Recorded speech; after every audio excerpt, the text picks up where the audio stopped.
Bendiga, hermanos. Les voy a pedir que abra su Biblia, por favor, en el Evangelio de Marcos, capítulo 12, versículo 41. Y hoy concluimos, ¿verdad?, con nuestro capítulo 12 de Marcos. Evangelio de Marcos, capítulo 12, versículo 1. Los niños pueden pasar a su actividad en la parte de arriba, y nosotros, hermanos, nos enfocamos hoy en la ofrenda de la viuda pobre, ¿verdad, hermanos? Qué buena imagen la que escogieron nuestros hermanos. Este pasaje bíblico nos habla el Señor Jesús de una mujer.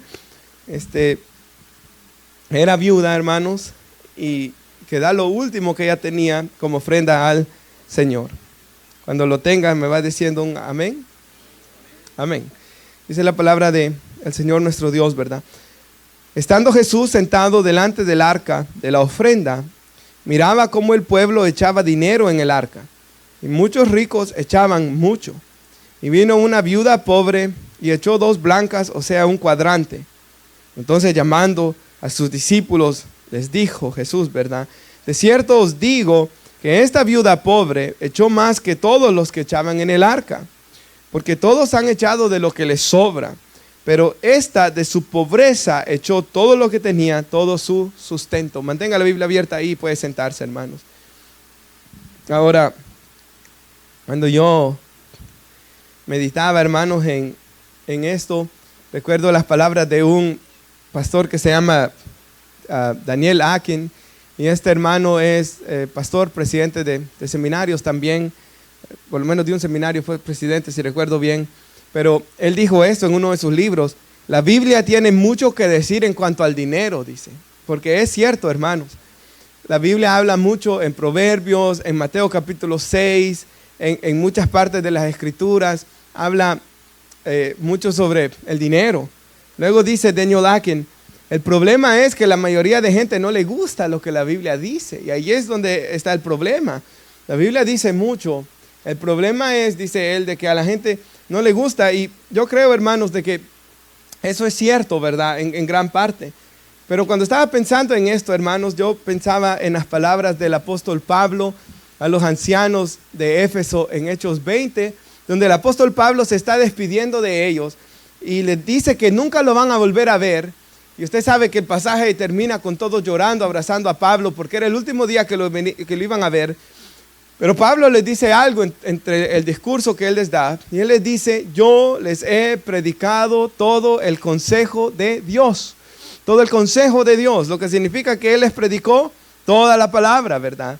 Aún Pablo, cuando va a morir, le dice a Timoteo, en 2 de Timoteo 4, 1 al 4, te encarezco, le dice. Las nuevas traducciones de Reina Valera y la Biblia de las Américas dice: te encargo solemnemente que prediques la palabra, le dice. Te encargo solemnemente delante de Dios, le dice, y del Señor Jesucristo, que juzgará a los vivos y a los muertos. O sea, le está diciendo Pablo a Timoteo: te encargo esto, sabiendo que Dios va a juzgar, sabiendo que el Señor Jesucristo viene, ¿verdad?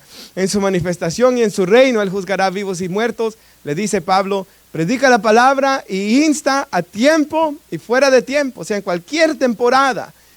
Y aquí en Estados Unidos ha habido temporadas donde la palabra de Dios es más aceptada, otras donde, como ahorita, que no es tan aceptada, pero predica la palabra, no importa la época que sea, a tiempo y fuera de tiempo, redarguye, reprende, exhorta con toda paciencia y doctrina, porque vendrá tiempo, le dice Pablo, cuando no querrán sufrir la sana doctrina, sino que teniendo comezón de oír, se amontonarán maestros conforme a sus propias concupiscencias, apartarán la verdad del oído y se volverán a las fábulas. O sea, Pablo le dice a Timoteo: aunque va a llegar un tiempo donde la gente no va a querer escuchar la palabra de Dios, los malos, ¿verdad, hermanos? Que él tenía que seguir predicando. ¿Por qué? Porque Jesús dijo: mis ovejas oirán mi voz y me van a seguir, dijo Jesús. Entonces, si bien lo que dijo el hermano Daniel Akin, yo creo que es cierto, ¿verdad? La Biblia tiene mucho que decir en cuanto al dinero. El problema es que a la mayoría de gente no le gusta escucharlo. Es cierto, pero aún así Pablo dijo: yo predico todo el consejo de Dios, ¿verdad? Predica la escritura, ¿verdad? Ahí mismo, un poquitito antes de que le dijo predica la palabra, ¿Qué palabra le está diciendo Pablo que predique? Toda la escritura es inspirada por Dios, toda, hermanos, y útil para enseñar, redarguir, corregir e instruir en justicia. Aún estos temas, hermanos, como la cuestión de ofrendar, es útil, hermanos, para el pueblo de Dios. Es una bendición. Según Corintios 2:17, Pablo dice, ¿verdad? Y hasta hay un libro escrito, hermanos, el pastor Sugel escribió un libro de la predicación, donde basado en estas palabras de Pablo, donde Pablo dice con sinceridad, como de parte de Dios y delante de Dios, les hablamos en Cristo. Oiga, yo vengo de parte de Dios, pero también estoy delante de Él cuando hablo, dice Pablo, ¿verdad? Si yo estoy predicando y yo estoy hablando de parte de Dios, es cierto, pero yo también estoy delante de Dios mientras lo estoy predicando, ¿verdad? Y si uno está consciente de eso, hermanos, está más preocupado en lo que Dios piense al final, no en las personas, ¿verdad? En primer lugar, yo quiero que nuestra hermana ponga 1 Timoteo 6. Tengo 5 pasajes bíblicos hoy, hermanos, para poner en las pantallas que nos van a ayudar a comprender este pasaje bíblico. En 1 Timoteo 6, versículos 6 al 10, nos enseñan, hermanos, el primer punto que yo traigo 3 puntos hoy, hermanos, con mi mensaje hoy. El primero es el peligro y la maldad detrás de no querer ofrendar. El peligro de no ofrendar, pero también la maldad que la Biblia nos dice que hay detrás de no ofrendar. Y la Biblia dice aquí, hermanos, pero gran ganancia es esta, la piedad acompañada ¿de qué? Del contentamiento. Porque nada hemos traído a este mundo y sin duda nada podremos sacar y lo entendemos, ¿verdad? Eso, hermanos. Vinimos manos vacías y nos vamos a ir sin nada. Así que teniendo sustento y abrigo, estemos contentos con estos. Y Pablo enseña el contentamiento, ¿verdad?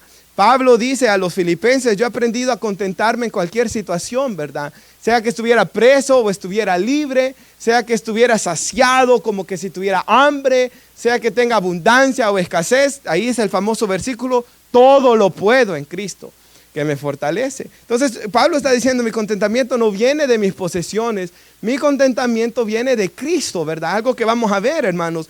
El contentamiento, la felicidad de la persona cristiana viene de Dios, tenga poco o tenga mucho, según la voluntad de Dios para esa persona, ¿verdad? ¿Por qué, hermanos?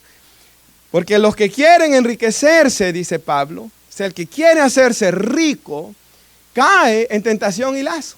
Desde el momento que una persona propone que, ¿verdad? Su meta en la vida es enriquecerse y tener muchas cosas, cayó en tentación, en lazos, en muchas codicias necias y dañosas, comienza a dañar su propia alma, ¿verdad? Que hunden a los hombres. ¿En qué es el final de eso, hermanos? El infierno, ¿verdad? La destrucción y perdición. Y por eso es que yo digo el peligro y la maldad. Porque raíz de todos los males, una mejor traducción de ese sería raíz de toda clase de males. Es que el amor al dinero. El amor al dinero es raíz a toda clase de males. Y han habido guerras por amor al dinero, asesinatos por amor al dinero, personas se han casado por amor al dinero. Ha habido todo tipo de cosas, ¿verdad? El cual codiciando a algunos, mire qué terrible, se extraviaron de la fe, no alcanzaron a ser salvos. No pudieron venir a Cristo. ¿Se acuerda el joven rico? Cuando fue puesto delante de escoger a Cristo o las cosas de este mundo, él no pudo escoger a Cristo. Se extraviaron de la fe y fueron traspasados. ¿De qué es el final de eso? Muchos dolores. O sea, cae en codicia, en lazo, en tentación, se extravía de la fe. Y al final, hermanos, el amor al dinero lleva a toda clase de males, pero el peor de todos es la perdición eterna, ¿verdad? En Eclesiastés la Biblia nos dice, el que ama el dinero no se saciará del dinero, nos dice. Y el que ama el mucho tener no sacará fruto. También esto es vanidad. Y nosotros lo podemos ver esto en los ricos, ¿verdad? Que el rico, hermanos, puede tener, y usted lo ve, ahorita se ha hecho bien famoso un muchacho por hacer videos en Inglaterra, que ha hecho videos en YouTube y ha explotado su canal, ¿verdad? Y este muchacho lo que dice es de que la sociedad va camino a la destrucción porque el sistema está hecho para que el rico cada vez se enriquezca más. Y es cierto, y lo podemos ver en personas de que ni en 10, ni en 20, ni en 30, ni en 50 vidas podrían gastarse todo lo que tienen. Pero aún así quieren más, ¿verdad? Aún así no se sacian, hermanos. Y usted lo puede ver hasta en el gobierno. Hay presidentes de que pasan ciertos biles para que el rico pague menos impuestos cada vez. porque no les importa la sociedad o el país. Ellos lo que quieren es enriquecerse más. ¿Por qué? Porque el dinero es un lazo, es una maldición de que nunca sacia. Y la persona quiere cada vez más, más y más. Pero como dice el pasaje de nuestra escritura, Eclesiastés 5:10, el que ama el dinero no se va a saciar del dinero. Y el que ama el mucho tener no sacará fruto. No, esto es vanidad, dice la escritura. Tras el mucho tener, tras el mucho dinero, eso no va a saciar el alma, porque Dios no creó el dinero para que encontráramos la felicidad en él, ¿verdad? Dios encontró el dinero, hermano. Dios permitió que el dinero se creara para otros fines. Lo vamos a estudiar en este mensaje. Pero Dios creó al hombre, hermanos, para la eternidad. En Eclesiastés mismo dice, Dios puso eternidad en el corazón del hombre. Dios creó al hombre, hermanos, como su creación para que el hombre tenga comunión con él. Y por eso el hombre, hermanos, nunca va a encontrar satisfacción en todas las cosas de este mundo, porque necesita la salvación, necesita venir a Jesús. Si puede poner nuestra hermana Eclesiastés 6, 1 al 2. Creo que esto lo dice bien claro, hermanos. Y nosotros mismos sabemos que esto es cierto. Hay un mal que he visto debajo del cielo, dice, y que es muy común entre los hombres. Esto es muy común. El hombre a quien Dios da ¿qué? Riquezas y bienes y honra, o sea, conocido por su dinero. Nada le falta, todo lo que su alma desea lo tiene, ¿verdad? Pero Dios no le da la facultad de disfrutar de ello. En inglés, en la traducción que hicieron en Grace Community Church, vi que decía, Dios no le da el poder, o sea, la facultad, ¿verdad? No tiene la fuerza, no tiene el poder para disfrutar de ello, sino que al final otra gente lo termina gastando, ¿verdad? Esto es vanidad y un mal muy doloroso, ¿verdad? Esto lo hemos visto una y otra vez, hermanos. De que mi primer punto hoy es esto, de que hay un peligro y una maldad tras la avaricia, tras el amor al dinero. El amor al dinero y la maldad de no querer dar, al final lo que muestra es lo que hay en el corazón de la persona, ¿verdad? Que no ha nacido de nuevo, hermanos. No ha nacido de nuevo, porque no le importa el avance del reino de Dios, como vamos a ver en un poquito de tiempo. Entonces, el que ama el dinero, es más, el apóstol Juan, lo dice así: el que ama al mundo, el amor del Padre no está en él. No se puede servir a dos señores, dijo Jesús. Amarás a uno y vas a aborrecer el otro. No puedes servir a Dios y a las riquezas. No se puede amar al dinero y amar a Dios al mismo tiempo, hermanos. La palabra de Dios es muy clara. Así que el que ama al dinero... Se está acabando la batería. Voy a agarrar sí. El que ama el dinero, ¿verdad? Dice la Biblia que se extravía de la fe al final. Se termina perdiendo tal persona, ¿verdad? Y no puede venir a la salvación. Así que el amor al dinero muestra lo que hay en el corazón. La persona ama más el dinero que a Cristo. Es raíz de toda clase de males, ¿verdad? Lleva hacia la codicia, lleva hacia la avaricia, ¿verdad? Que la Biblia dice que es, gracias hermano, que la Biblia dice que la palabra avaricia en griego, una vez que lo estudiaba, significa aflicción por el dinero. Entonces la persona llega a tal punto, hermanos, donde ya no tiene paz y quiere más, porque codicia es eso, quiere más, avaricia, su fe, su confianza está en el dinero y no tiene la bendición de Dios. La bendición, el Espíritu Santo no va a estar ahí. Y el dinero terminó siendo un lazo y terminó siendo algo destructivo para su vida. Sufrirá en esta y en la eternidad por poner al dinero, su fe en el dinero. Ese es el primer punto. El segundo punto que yo quiero es ver la bendición de dar. Y ahí vamos a ver nuestro pasaje bíblico, hermanos. Lo tiene, aquí vamos a ver la bendición de dar. Y aquí es como que Jesús, hermanos, Jesús ve que esta mujer está haciendo esto. Y Jesús llama a los discípulos para darles una lección visible de lo que Él ya les había enseñado predicándoles. Y Jesús dice así. El pasaje dice así: estando Jesús sentado delante del arca de la ofrenda, miraba cómo el pueblo echaba dinero en el arca y muchos ricos echaban mucho, dice. Otras traducciones dice de los que les sobra daba, ¿verdad? Ellos echaban, hermanos, grandes cantidades de dinero. Y yo estaba buscando un poco de información, hermanos, sobre esto. Y dice los historiadores del tiempo antiguo de que en el templo había el atrio de las mujeres, ¿verdad? Y en el atrio en las paredes, dice, del atrio de las mujeres había 13 depositorios, por así decirlo, donde se ponían las ofrendas. y eran en forma de trompeta. No sé si usted ha visto el shofar que los judíos tienen, ¿verdad?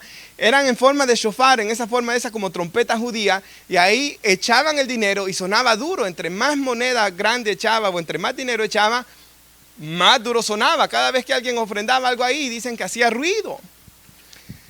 Entonces, para que vayamos entendiendo, ¿verdad? Hasta el atrio de las mujeres, en la pared del atrio de las mujeres estaban estos 13 shofars, ¿verdad? Estaba la gente echando muchos, algunos, ¿verdad? Dice el versículo 42, de que vino una viuda que era pobre, dice. Y nosotros entendemos que las viudas en aquel tiempo, si en este tiempo es difícil, ¿cuánto más en aquel tiempo, verdad? Ellas dependían del dinero del esposo, en la gran mayoría de ellas. Habían perdido, hermanos, la persona que traía el sustento al hogar. Luego, hermanos, nosotros sabemos, porque ahí en el contexto Jesús dice que los escribas y los fariseos devoraban, dice el versículo 40, las casas de las viudas. Así que ellos estaban listos, ¿verdad? No voy a explicar eso hoy, hermanos, pero si usted lee un poco del contexto histórico en algún comentario bíblico, dice que estos hombres estaban listos, ¿verdad? Flavio Josefo dice que estos hombres estaban listos para agarrar las pertenencias de estas mujeres. Y luego, hermanos, para terminar de complicar las cosas, los jueces que estaban puestos para poner justicia entre el pueblo, ¿verdad? También se aprovechaban de las viudas. Entonces estaban los líderes religiosos encima, estaban los jueces encima, toda la sociedad estaba en contra de ellas. Esta mujer estaba indefensa porque había perdido su protector, que es su esposo, ¿verdad? Y dice, hermanos, el versículo 42, que ella echó 2 blancas, o sea, un cuadrante. Y quisiera que explicáramos esto, hermanos, porque si la Biblia nos da este detalle es porque es importante. Porque si yo solo leo 2 blancas y 2 cuadrantes, me quedo, ¿verdad, hermanos, sin entender? Así que, hermanos, si usted ve algunas traducciones en inglés, dice 2 pequeñas moneditas de bronce, dice en inglés. Porque estas eran monedas de bronce y eran las más pequeñas que circulaban en aquellos tiempos. Eran moneditas, como, no sé, hermanos, pienso como nuestro centavo aquí en este dólar, ¿verdad? Eran moneditas. Ahora estas 2 blancas o estas 2 pequeñas moneditas de lepta en griego, de moneditas de bronce, equivalían a un cuadrante, dice. Así que busqué sobre un cuadrante y un cuadrante era un 64 de un denario. ¿Y qué es un denario? Un denario era el salario de un jornalero, era el salario, el pago del día. Así que lo que yo hice es esto, hermanos. En nuestro estado de Maryland, el pago minimum wage, ¿verdad? Es $15. Es el pago mínimo por hora, $15 la hora. O así me dijo Google, hermanos. Es que eso no puedo decir seguridad como con la Biblia, ¿verdad? Pero creo que es $15. Ok, $15 por 8 horas, estamos hablando de 120, ¿verdad? Entonces agarré 120 y dije un 64 de 120 es como 1.87, entre 1.87 y 1.88. O sea, $1 y 88 centavos, pongámosle, más o menos, de nuestros días, ¿verdad? No, quizás esto no está perfecto, pero es la equivalencia que yo saqué, un 64 de lo que gana un jornalero en nuestros días, aquí en el estado que vivimos. Más o menos eso fue lo que ella llevó, no tenía nada ya. Esta mujer, hermanos, este pasaje bíblico nos dice que esta mujer ya estaba en lo último. Eran centavos ya lo que ella tenía.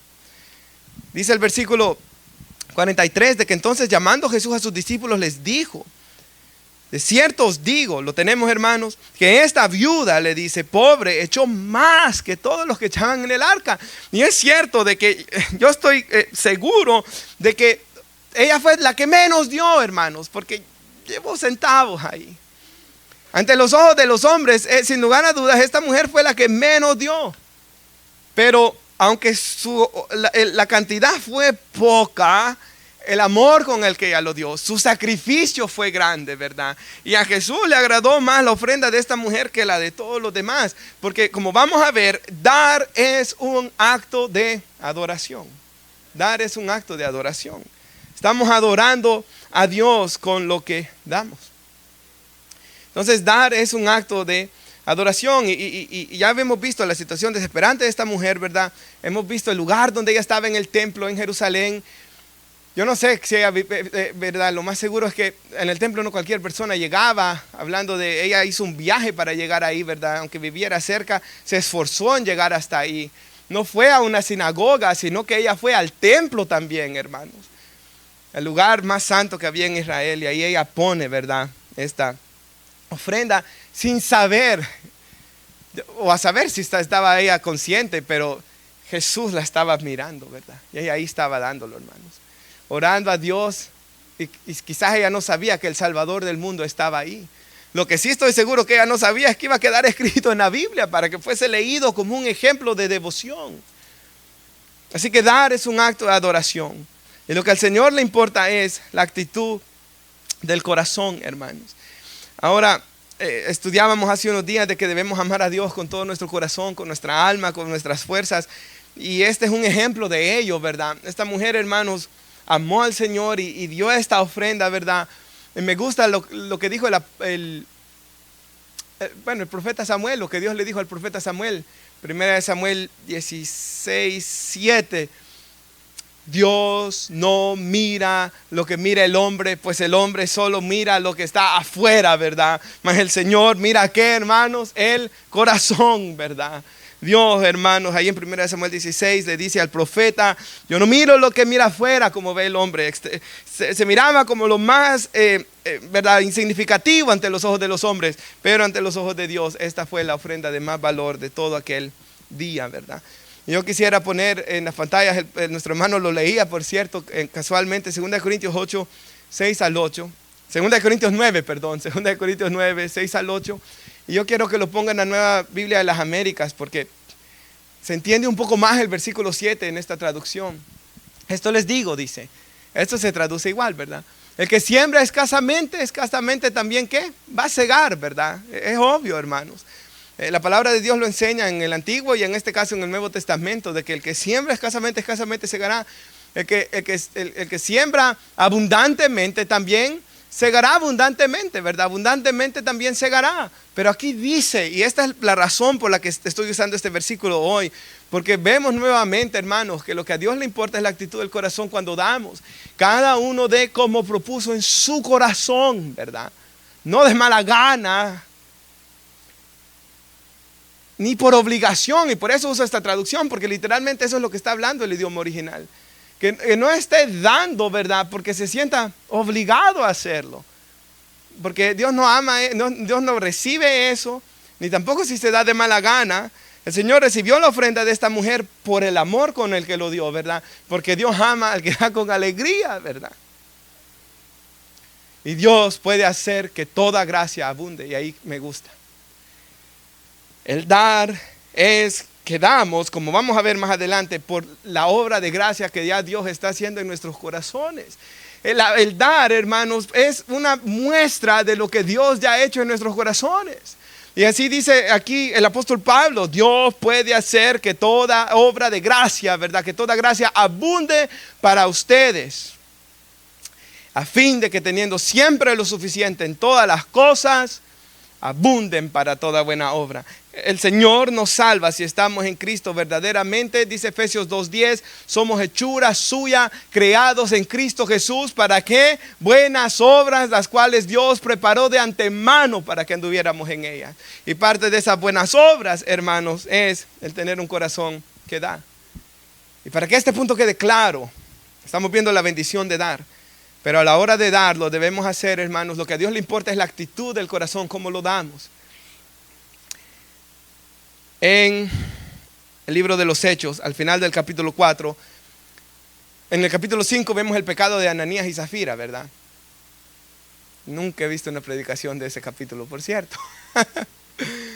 Pero en el capítulo 4, hacia el final del capítulo 4, vemos que la Biblia nos dice que los apóstoles predicaban con gran poder y de que abundante gracia era sobre todos ellos, y de que muchos hermanos estaban hasta por la gran pobreza que había en Israel en esos días, por la opresión romana, estaban hasta vendiendo propiedades para que sobreviviera la gente. Y dice la Biblia que había un hombre que se llamaba José, de que dice que vendió una propiedad, y de que este hombre vino, hermanos, y trajo la cantidad completa de lo que había vendido y lo puso a los pies de los apóstoles, dice. Entonces los apóstoles vinieron y le pusieron un apodo, dice la Biblia, que es Bernabé, hijo de consolación. Porque en la Biblia vemos que siempre Bernabé, ¿verdad? José, que le cambiaron el nombre de Bernabé, él siempre consolaba, animaba, apoyaba a las personas. Apoyaba en el que nadie creía, ¿verdad? Como Pablo, nadie creía en Pablo al principio, Bernabé lo tomó. Marcos, cuando nadie creía en Marcos, que escribió el evangelio que estamos predicando, hermanos. Pablo no creía en Marcos, pero Bernabé sí. Entonces vemos, hermanos, de que a este hombre José le pusieron el apodo, ¿verdad? Porque habían siempre sobrenombres en aquel tiempo. Y qué bendición, ¿verdad, hermanos? No sé, cuando piensan en usted, ¿qué dirán, verdad? José, el hijo de consolación, o Pedro, o aquí hay un Pedro también, ¿verdad? Enrique. Enrique no hay, ¿verdad? Enrique, hermano, o Teodoro, ¿verdad? Eso me gusta porque nadie se llama Teodoro. Solo en inglés se llaman Teodoro bastante, ¿verdad? Hermanos, luego de que pasa lo bonito de José, la historia pasa una historia desagradable después del libro de los Hechos. ¿Por qué? Porque después que se nos da el buen testimonio de José, se nos da el mal testimonio de Ananías y Zafira. Porque luego dice la Biblia de que como ellos vieron lo que pasó y que la iglesia, ¿verdad? Hasta le puso este nombre, sobrenombre de Bernabé, y ellos vinieron y vendieron una propiedad y le dijeron a Pedro, le mintieron y le dicen: Pedro, aquí está, y estamos dando todo el precio de la propiedad. Y el Señor le revela a Pedro, hermanos, que estaban mintiendo. Y Pedro le dice: ustedes no están mintiendo a los hombres, le están mintiendo a Dios. Ustedes han mentido al Espíritu Santo. Y hermanos, porque tenía que quedar como un ejemplo escrito en la Escritura para enseñarnos cómo Dios quiere que ofrendamos, mueren los dos, ¿verdad? Dios es duro con esas dos personas para dejarlo como un ejemplo escrito, hermanos. De que el Señor, lo que le importa es la actitud de nuestro corazón al dar. Pedro le dicen: si hubieran dado una parte, hubiera estado bien. Imagínense que ellos hubieran dicho: Pedro, aquí está una parte de lo que vendimos, lo queremos ofrendar. Y Dios lo hubiera recibido y todo hubiera estado bien, hermanos. O sea que el gran pecado fue que ellos querían ser alabados. Y por eso el Espíritu Santo nos habla de Bernabé justo antes. Hermanos, nunca debemos dar porque queremos impresionar a alguien, ¿verdad? Y aquí en nuestra iglesia, de todas maneras, solo el hermano Gilberto y el hermano Marvin llevan control de quién da. Nadie más se da cuenta de quién da. El ujier que recoge quizá, ¿verdad? Pero yo nunca les he preguntado, ¿verdad? Hermano, dígame quién es el que más da en la iglesia, para ponerlo a servir o darle honores, ¿verdad? Porque al final, hermanos, es mejor que yo no sepa, ¿verdad? Al final el mejor es que sepa el Señor, hermanos. Y que el Señor, hermanos, sea que dé el galardón en aquel día, ¿verdad? Ahora yo quiero decir algo, hermanos. El Señor aquí nos está diciendo que lo importante es nuestra actitud a la hora de dar, ¿verdad? Estamos hablando de la bendición de dar. Y yo quisiera hacer una pregunta, hermanos. ¿Cuál es la actitud de su corazón a la hora de dar? Piensa en la hora que usted da la ofrenda, o aquí en la iglesia, o a la hora que se está orando. ¿Sabe? Yo estaba leyendo de que en Inglaterra antes toda la gente iba con esos sombreritos esos, ¿verdad? Que usaban. Y mientras el pastor predicaba o durante el servicio, ellos andaban con el sombrero. Todos usaban sombrero antes casi. Pero cuando era la hora de que se oraba, se quitaban siempre el sombrero, hermanos. Porque miraban ese momento de oración como algo tan santo, que en reverencia, hasta en español, ay, me quito el sombrero cuando uno quiere darle, ¿verdad? Decir que alguien hizo algo bueno. Se quitaban el sombrero a la hora de orar. Entonces nosotros cuando de ese momento, hermanos, que se recoja la ofrenda, debe ser un momento para nosotros donde demos gracias a Dios por el trabajo de la semana, por la salud, por tantas cosas, pero demos la ofrenda, ¿verdad? Como una alabanza a Dios con alegría, ¿verdad? Hermano, nos decía el pasaje bíblico. Pero ¿cuál es mi motivación? Quisiera que pensáramos hoy por un segundo, cuando yo estoy dando, ¿qué es lo que me lleva a dar constantemente? Y nuestro mismo pasaje de Marcos 12 nos lo ha dicho. ¿Qué es lo más importante de la ley? Y nosotros ya no estamos bajo la ley, sino que estamos bajo un mejor pacto, bajo la gracia, ¿verdad?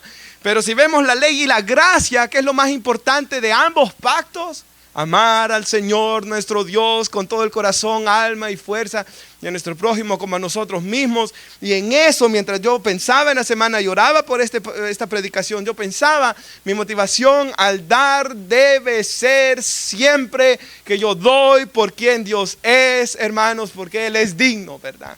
Porque Él es lo mejor, hermanos, porque Él es santo, santo, santo.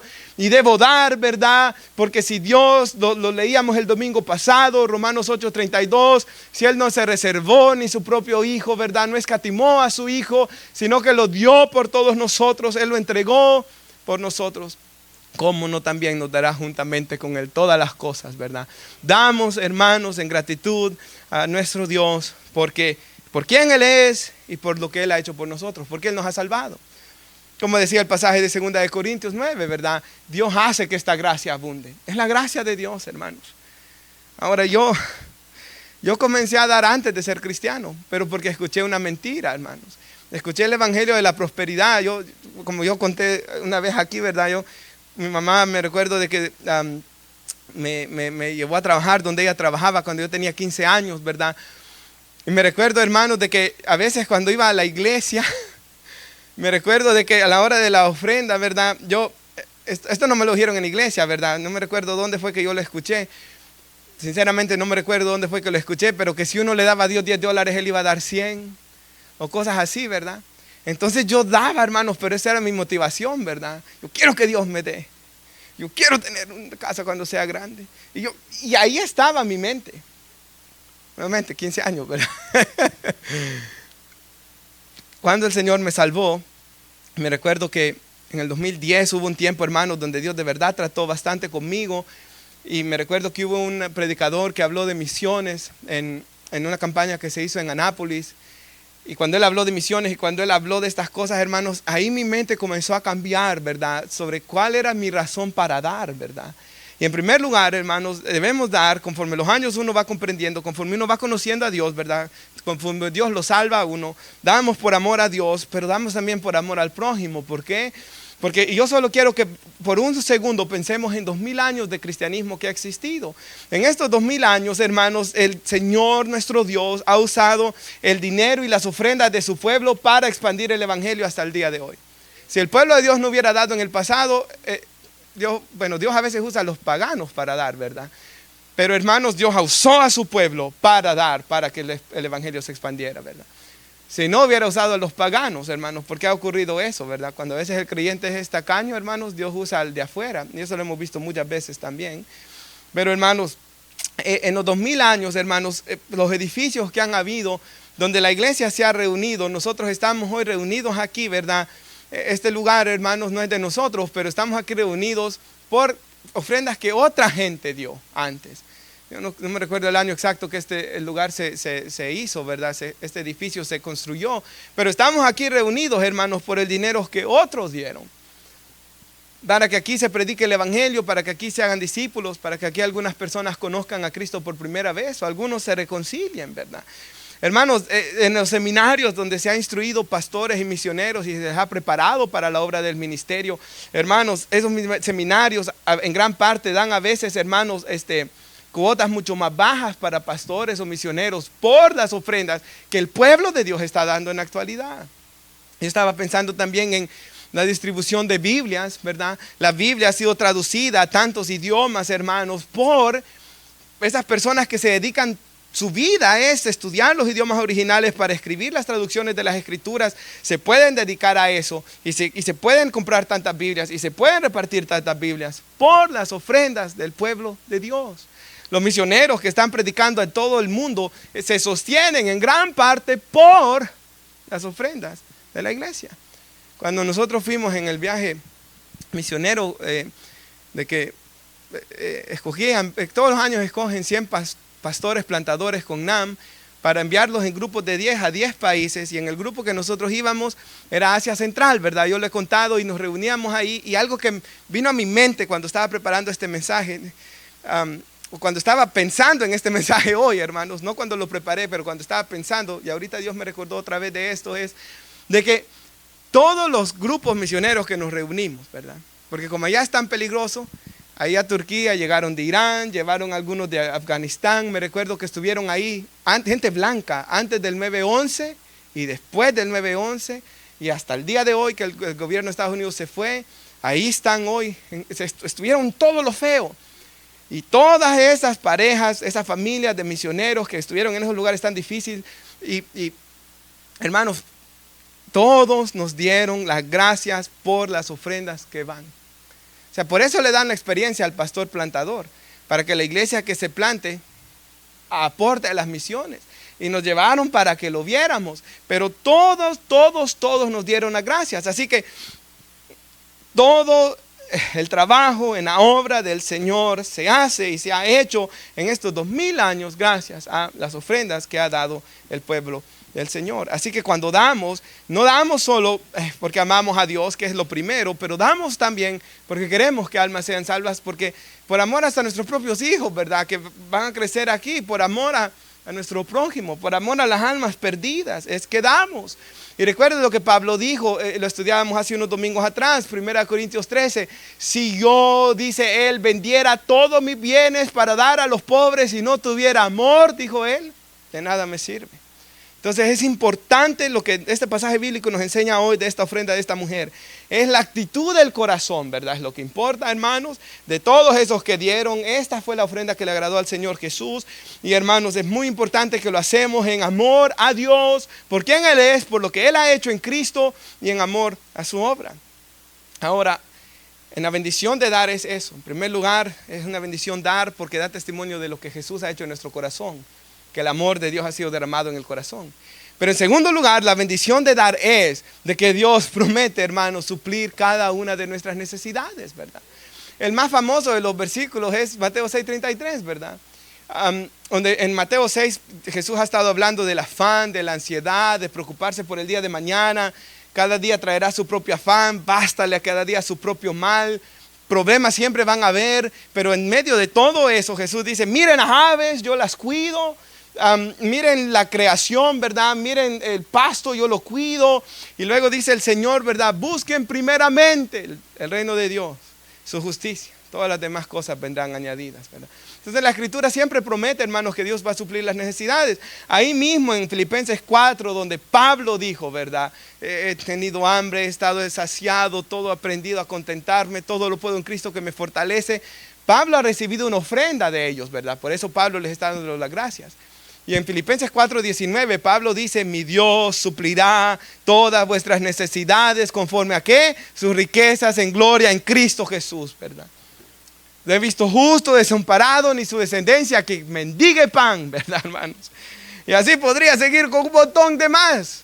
Pero quiero poner una en las pantallas, 1 Timoteo 6, para ir concluyendo este punto, que ya es mi segundo punto y ya solo queda uno después. Hay un peligro y hay una gran maldad tras no dar, ¿verdad? Lo vimos. Hay una bendición tras dar. ¿Cuál es la bendición? Que ya da testimonio de lo que Dios ha hecho en mi corazón, que el amor de Dios ha sido derramado por Él y por su pueblo. 2, cuando yo doy, Dios promete suplir, ¿verdad? En el pasaje que leía nuestro hermano, el que da abundantemente, abundantemente se gana, ¿verdad? El Señor promete. Hay otro que quiero decir antes que el Salmo 128, porque a mí siempre me gustaba, hermanos, me gusta, por cierto, pero me gustaba, digo, en el sentido que era un joven uno, ¿verdad? Y lee ese Salmo 128 y dice, me acuerdo que en la Biblia que yo tenía es el que aparecía al principio en la portada, y dice, bienaventurado el varón que teme a Jehová y el que anda en sus caminos, cuando comieres el fruto del trabajo de tus manos, bienaventurado serás. Tu mujer será, aunque uno estaba soltero en ese tiempo, ¿verdad? Tu mujer será como vid que da fruto. Tus hijos como plantas de olivo alrededor de tu mesa. He aquí, así será bendecido el hombre que teme a Jehová. El Señor promete ahí bendecir al hombre, a su trabajo, su esposa y sus hijos, ¿verdad? Cuando caminan el temor de Dios. Ahora este pasaje nos dice a los ricos, ¿verdad? A los que tienen. Y quizás usted diga, no soy rico, ¿verdad? Pero conforme estemos hoy nosotros, hermanos. Pero aquí le dice a los que tienen bastante, ¿verdad? Y nosotros quizás no tengamos mucho, pero lo que tenemos sí se aplica este pasaje. A los ricos de este siglo manda que no sean altivos, porque usted ha visto eso, ¿verdad, hermanos? Cuando uno estaba allá en nuestro país, siempre se escuchaba, vino Chepe de Estados Unidos y en esa gran troca, ¿verdad? Y tiró una gran fiesta y la gran fama, ¿verdad? Y si está soltero, las muchachas del pueblo se enloquecían por él, ¿verdad, hermanos? Y sacaba el pecho bastante, ¿verdad, hermanos? No sean altivos, dice. Amén, hermanos. Que Dios le dé muchas cosas, ¿verdad? Ni pongan esperanza en ¿qué? Las riquezas, las cuales son inciertas, dice. Nuevamente, mi esperanza, mi confianza, mi paz, mi fe no debe estar en el dinero, que es una de las consecuencias de amar al dinero. Pero que en vez de eso, mi esperanza está en el Dios vivo, ¿verdad? El Dios vivo que da todas las cosas en abundancia para que las disfrutemos. Lo opuesto a lo que vemos en Eclesiastés, ¿verdad? Y aquí hay un hombre libre, hermanos. Aquí hay un hombre que el dinero no lo vuelve loco, que el dinero no lo hace altivo, que el dinero no le roba la paz, que el dinero, hermanos, no tiene tratado su corazón, ¿verdad? Él puede disfrutar de todo lo que tiene. Y usted sabe que esto es cierto, ¿verdad, hermanos? Cuando usted camina en el Espíritu, hermanos, hasta la casa la va a ver más bonita quizá. Hasta la esposa la va a ver más bonita. Hasta los niños, ¿verdad, hermanos? Pero cuando anda un hombre en la carne, hermanos, todo se ve oscuro, ¿verdad, hermanos? No digamos ciego y en tinieblas. Así que estén en Cristo, que sean libres, que caminen gozosos, porque es un mandamiento, aunque se nos olvida. Estad siempre gozosos, ¿verdad? Que hagan bien, dice, que sean ricos, pero ricos ¿en qué también? En buenas obras, dadivosos, generosos, atesorando para sí buen fundamento, para lo porvenir, que ese va a ser mi último punto, que echen mano a la vida eterna. Y es mi tercer y último punto. Y antes de darlo, hermanos, quiero dar un repaso.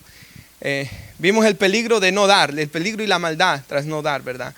El no querer dar, el no tener un corazón que ama la obra de Dios, que no ama a Dios, que no ama a su prójimo, ¿verdad? Muestra de que no ha nacido de nuevo, muestra que su corazón está endurecido, muestra que no le importa Dios ni el avance de su obra, como estudiamos hoy, cómo el reino de Dios ha avanzado en estos 2000 años por las ofrendas del pueblo de Dios. Segundo, el peligro y la maldad de no dar es que el amor al dinero es raíz de todas clases de males.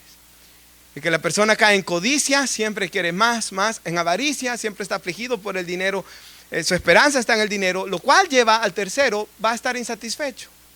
Y va a estar insatisfecho en la vida, ¿verdad? Y eso es algo horrible, hermanos. No tendrá la bendición de Dios, de la paz, ni el gozo de Dios, y va a recurrir a otras cosas, ¿verdad? Y lo tercero, el segundo punto era que, hermanos, de que la bendición que hay tras dar, hay una bendición tras dar, ¿verdad? Hemos visto que dar es un acto de adoración, ¿verdad? Estoy adorando a Dios cuando estoy dando. Y hemos visto que en este pasaje bíblico, de que al Señor, Él recibe nuestra ofrenda, aún de Caín y Abel, ¿se recuerda, hermanos? Dice la Biblia que Dios no recibe la ofrenda de Caín, dice el apóstol Juan en su primera epístola, porque era malvado, dice. El Señor no iba a recibir eso, ¿verdad? Malo, y hasta después mató al hermano por una ofrenda, hermanos.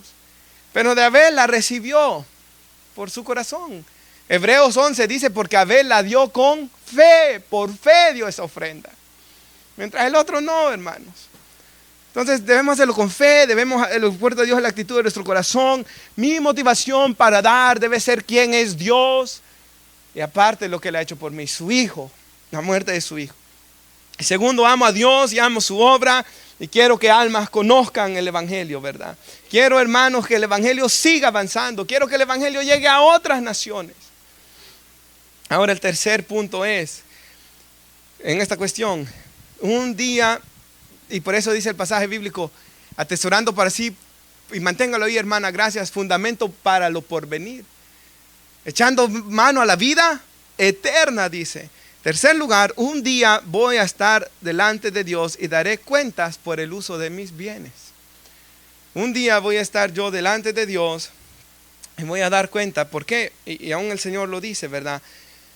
Donde está tu tesoro, ahí estará también tu ¿qué? Corazón. Y por eso Él les dijo, ahí mismo, en ese mismo pasaje, en Mateo 6, les dice, no se hagan tesoros en la tierra.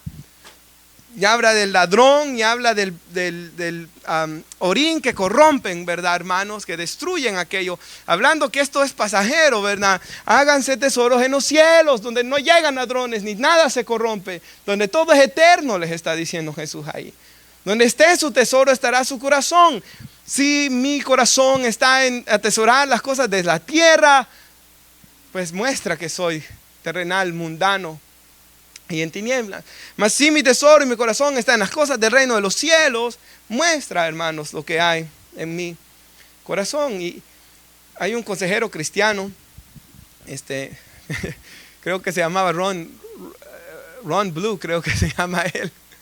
Pero este hombre dijo algo que a mí me llamó mucho la atención, hermanos, y algo que yo pensaba es, y lo traigo escrito, hermanos. No tengo un libro de él es consejero financiero cristiano, pero en un libro lo que tengo yo lo estaba citando a él. Así que en este libro dice así: cómo gasto mi dinero, dice él, muestra lo que verdaderamente es importante para mí, dice Ron Blue. Como yo gasto mi dinero, muestra lo que verdaderamente es importante para mí y muestra dónde está mi corazón, dice él, que es lo que dijo Jesús, ¿verdad? Ahí muestra lo que yo soy. Y yo me ponía a pensar en Latinoamérica, hermanos, nosotros lo escuchamos 1000 veces. Más de alguna persona nos dijo, no tengas vicio, porque mira el que tiene el vicio del alcohol, se gasta todo su dinero en el alcohol y luego allá andan sus hijos, su esposa, ¿verdad? Sufriendo, aguantando hambre, no cansa para ropa, porque el hombre se está gastando del poquito dinero que hay en nuestros países en el vicio, ¿verdad? Y como un hombre me dijo una vez, el diablo siempre me suple a mí para tener una cerveza en la mano, decía él. Y ahí se gastaba su dinero, hermanos. Vivía en la calle, pero el diablo siempre le daba una cerveza para tener en la mano, dijo él. Entonces, ¿dónde gastamos nuestro dinero? Muestra, hermanos, lo que está diciendo este hermano. ¿Qué es importante para mí? ¿Y dónde está mi corazón? Hermanos, y yo oro, ¿verdad?, de que en aquel día nuestro Dios vea de que Él fue importante para nosotros, ¿verdad? Y que su obra fue importante para nosotros. Y yo me ponía, y quiero dar 3 ejemplos. De varias personas, el segundo, pero 2 personas quiero enfocarme. El primero que quiero dar es una persona que ya murió. De ahí quiero dar un ejemplo de unas personas que viven muy lejos. Y luego quiero dar el ejemplo de alguien que está aquí. Prepárese. El primer ejemplo que quiero dar es de alguien que ya murió. Mi mamá me dijo de que escuchara el preguntas y respuestas que se hicieron en Expositores. Y todos los años trato de escucharlo y no escucho todas las prédicas, pero sí de los pastores que más me gusta escuchar, ¿verdad? De la conferencia. Entonces comencé a buscar, entré, porque yo sigo la página en mi canal de YouTube, ¿verdad? Y aparté las preguntas y respuestas, aparté ahí alguna predicación que quería escuchar. Comencé a escuchar el preguntas y respuestas y en Grace to You, el hermano John MacArthur tenía ese show de radio, ¿verdad? Y había un pastor, eventualmente, yo no sé si él era pastor desde el principio, pero se llama Luis Contreras. Hoy él es pastor en México. Pero Luis Contreras, hermanos, era quien, dicen, es la voz de John MacArthur en español, le dicen, ¿verdad? Él traducía todas sus prédicas. Él es quien hace todas las prédicas de John MacArthur en español. Entonces, Luis Contreras contó, y lo bueno es que ya está muerto John MacArthur, ¿verdad? Así que hoy están contando un montón de cosas de él. Él contó de que él trabajaba allí en Grace to You, ¿verdad? Y pues era el traductor de los mensajes. Y que él trabajaba en Grace to You y que el hermano John MacArthur no recibió dinero de Grace to You, pero esto es muy importante, no recibió dinero de la Biblia de estudio de él, que yo traté de buscar información, en el 2007 llegó a vender más de 1 millón de ejemplares. Imagínense hoy cuántos más. Yo les aseguro, creo, no me recuerdo de esto bien, pero creo que leí que era más de 2 millones, pero en el 2007 sí leí que ya pasaba de 1 millón. Entonces, no tomó dinero de eso, ni de todos sus libros. Y el Evangelio según Jesús es uno de los libros más vendidos que han habido en el cristianismo. Entonces, todo este dinero, dijo él, iba a Grace to You y de ahí se usó para misiones, para cualquier otra cosa.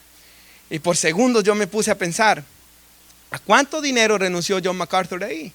Porque eran sus libros, los que escribió, el Evangelio según Jesús, todos esos. Era la Biblia de estudio con su comentario. Esto no tenía que ver con la iglesia. Grace to You era un ministerio de radio que él comenzó. Entonces él podría haber tomado todo este dinero. Estamos hablando de millones de dólares. Pero él dejó que ese dinero quedara allá. Y yo estoy seguro que él lo hizo porque él sabía que iba a morir y que está establecido para el hombre que muera y que se iba a presentar delante de Cristo. O que Cristo iba a venir y se iba a presentar delante de Cristo. Si él no moría, Cristo iba a venir antes. Pero él sabía que iba a estar delante de Dios. Y hoy está muerto. Y todo ese dinero ahí hubiera quedado, como dijo el hermano Henry en su mensaje, un martes que él predicaba, ese mensaje, ¿verdad? Que él dio, hermanos, de que él fue a trabajar y cuando él fue a trabajar vio una gran mansión y que el hombre se había muerto y ahí quedaron todas esas mansiones, dijo el hermano Henry. Ahí quedó todo eso, ¿verdad? Pero qué bendición que John MacArthur no quedó acumulado en su cuenta eso, ¿verdad? Quedó, hermanos. Él siempre vivió del salario con el que él vivió desde que antes que él fuera conocido. Entonces ese ejemplo me gustó mucho, hermanos, cuando lo daba el pastor Luis Contreras. Porque, hermanos, él vivió en ese sentido su vida pensando en la eternidad. El segundo ejemplo que yo quiero dar sobre que un día yo me voy a presentar delante de Dios es el que yo vi, y nuevamente cito aquí, cuando fui al viaje misionero. Cuando fui al viaje misionero vi algo muy importante, hermanos. Ya lo había visto antes en videos de misiones, que hay un montón de países donde no dejan entrar a misioneros. No hay visa religiosa. No puede entrar alguien, soy pastor y quiero venir aquí a abrir una iglesia. No puede entrar, porque ellos no quieren un pastor, ¿verdad? ¿Qué quieren que vengan si ellos quieren ser musulmanes?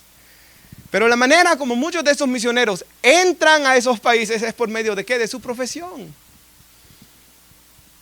Charles Stanley, me recuerdo que él dijo de que hubieron unas familias en la iglesia de él que se enojaron contra él porque los hijos recibieron un llamado misionero por su predicación y se fueron a ejercer su profesión allá.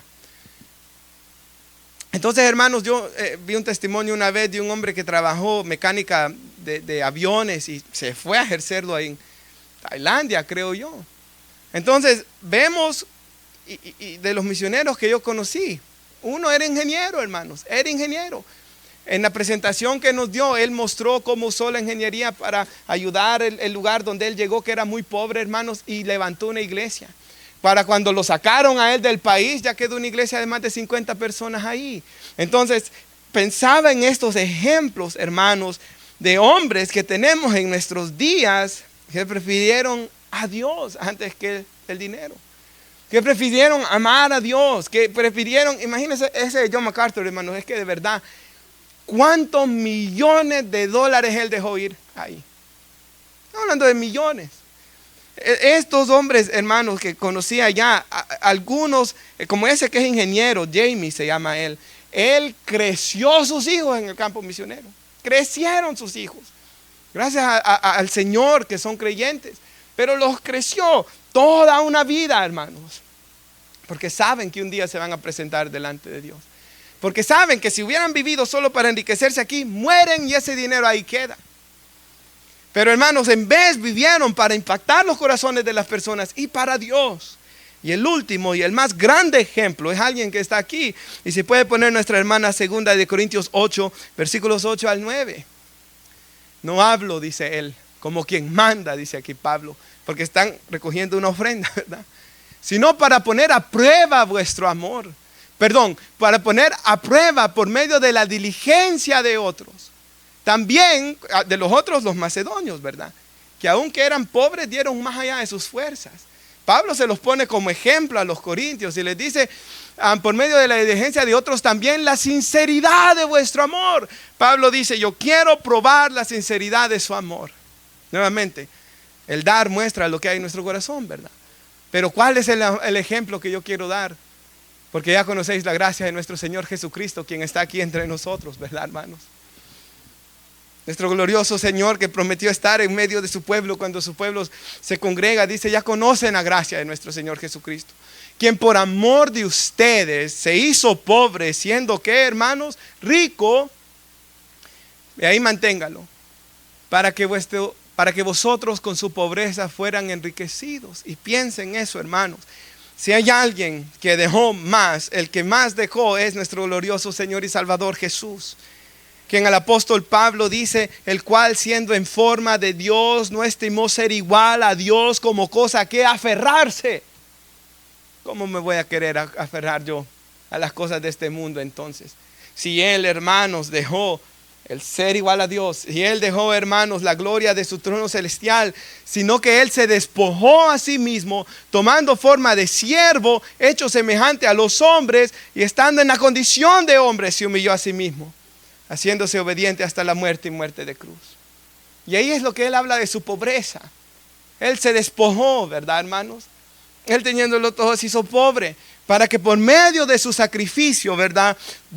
Y murió en la muerte de cruz, él resucitó y Dios lo exaltó hasta lo sumo, dice. Y le dio un nombre que es sobre todo nombre. Y un día en el nombre de Jesús toda rodilla se doblará y toda lengua le confesará que él es Señor, para gloria de Dios Padre. Y por medio de su pobreza, usted y yo hemos sido enriquecidos, ¿verdad? bendecidos con toda bendición espiritual. Mi mayor ejemplo para dar es nuestro Señor Jesús, ¿verdad? Y hay ejemplos a nuestro alrededor también, hermanos. Y qué bendición, ¿verdad? Que podemos hablar de estas personas, que vemos la gracia de Dios en ellos. Y aquí también hay ejemplos vivos, ¿verdad, hermanos? De lo que Dios ha hecho en nuestras vidas. Nos ponemos de pie y oramos. Padre, damos gracias por su palabra, Señor. Y aunque, Señor, nuestro hermano Daniel Lakin ciertamente dijo de que muchos hombres no les gusta, Señor, lo que la Biblia dice. A nosotros sí nos gusta lo que su palabra dice, Señor. Porque su palabra nos muestra cuán perdidos estábamos, Señor. Porque su palabra nos muestra cuán malos éramos. Y si hay algo bueno en nosotros, Señor, no soy yo, sino la gracia de Dios en mí, dijo el apóstol Pablo, Señor, y eso es cierto. Un día, Señor, nos vamos a presentar delante de usted y, Señor, la sangre de Cristo nos limpia de todo pecado, dice la Escritura. Y si hay algo